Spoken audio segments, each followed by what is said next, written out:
నమస్కారం. ఈ ప్రభుత్వం ఏదైతే ఈ రాష్ట్రం ఏర్పడిన తర్వాత ఈ రాష్ట్రంలో ఏదైతే ఈ రాష్ట్రానికి అవసరమో అది మాత్రమే ఆలోచన చేసి మెడికల్ కాలేజీలు అయితేనేమి, నాడు నేడు పేరుతో పాఠశాలను అభివృద్ధి చేయాలా, విద్యా వైద్యానికి అతిపెద్ద పీట వేసినట్టు గొప్ప ముఖ్యమంత్రి జగన్మోహన్ రెడ్డి గారు. అలాగే మౌలిక వసతుల్లో సోదరులు చలపతిరావు గారు చెప్పినట్టు పోర్ట్లు అయితేనేమి, హార్బర్లు అయితేనేమి అనేక కార్యక్రమాలను తీసుకొచ్చి ఈ రాష్ట్రానికి ఏది అవసరమో అది చేసి చూపించాలా. రాబోయే 15-20 ఏళ్ళు ఈ యొక్క రాష్ట్రాన్ని ముందు వరుసలో నిలబెట్టాలని ఆలోచన చేసినట్టు గొప్ప ముఖ్యమంత్రి ఆనాటి ముఖ్యమంత్రి జగన్మోహన్ రెడ్డి గారు.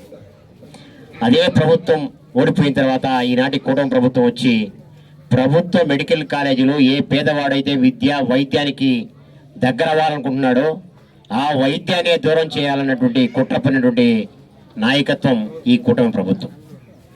కూటమి ప్రభుత్వంలో భారతీయ జనతా పార్టీ ఉంది, అలాగే జనసేన కూడా ఉంది. మరి వాళ్ళంతా కళ్ళకు గంతలు కట్టుకొని ఎందుకు కూర్చున్నారో కూడా అర్థం కావట్లేదు. పేదవాడికి వైద్యాన్ని దగ్గర చేయాలనుకుంటే ఆనాటి ముఖ్యమంత్రి ఇక్కడ వైద్యాన్ని ప్రైవేట్ పరం చేసి కేవలం కొద్ది మంది చేతుల్లోనే ఈ యొక్క వ్యవస్థని పెట్టాలనుకున్నటువంటి ఈ ప్రభుత్వం ఇక్కడ ఎందుకని జాతీయ స్థాయిలో ఉన్నటువంటి భారతీయ జనతా పార్టీ కూడా ప్రశ్నించలేకపోతుందో అర్థం కావట్లేదు. అలాగే పేదవాడికి ఏదో చేస్తా అని ప్రగల్భాలు పలికిన డిప్యూటీ సీఎం పవన్ కళ్యాణ్ గారు ఎందుకు మాట్లాడడం కూడా అర్థం కావట్లేదు. పేదవాడికి వైద్యాన్ని దగ్గర చేయాలా, విద్యని దగ్గర చేయాలని ఆలోచన చేస్తే ఈరోజు ఆ రెండింటిని పీపీపీ మోడల్లో మీరు ప్రైవేట్ పరం చేసి కేవలం డబ్బున్న వాడికే వైద్యం, డబ్బున్న వాడికే విద్య అందిస్తారంటే ఇక్కడ ఈ రాష్ట్రంలో ఉన్నటువంటి ఏ పేదవాడు కూడా, ఏ చదువుకున్న విద్యార్థి కూడా, ఏ మేధావి కూడా ఒప్పుకోకూడదు. ఈ యొక్క కార్యక్రమంలో మీరందరూ భాగస్వాములు కావాలా.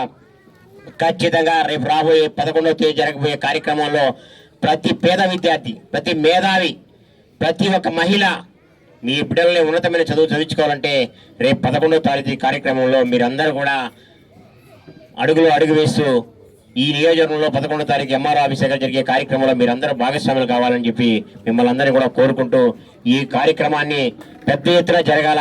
ఈ రాష్ట్రంలో 1 కోటి సంతకాల కంటే ఎక్కువ సంతకాలు జరగాల. దీంట్లో పేదవాడు, చదువుకునే విద్యార్థి మాత్రమే దీంట్లో భాగస్వామి ఎక్కువ కావాలని చెప్పి కూడా మీ అందరినీ కోరుకుంటూ సెలవు తీసుకుంటున్నాను.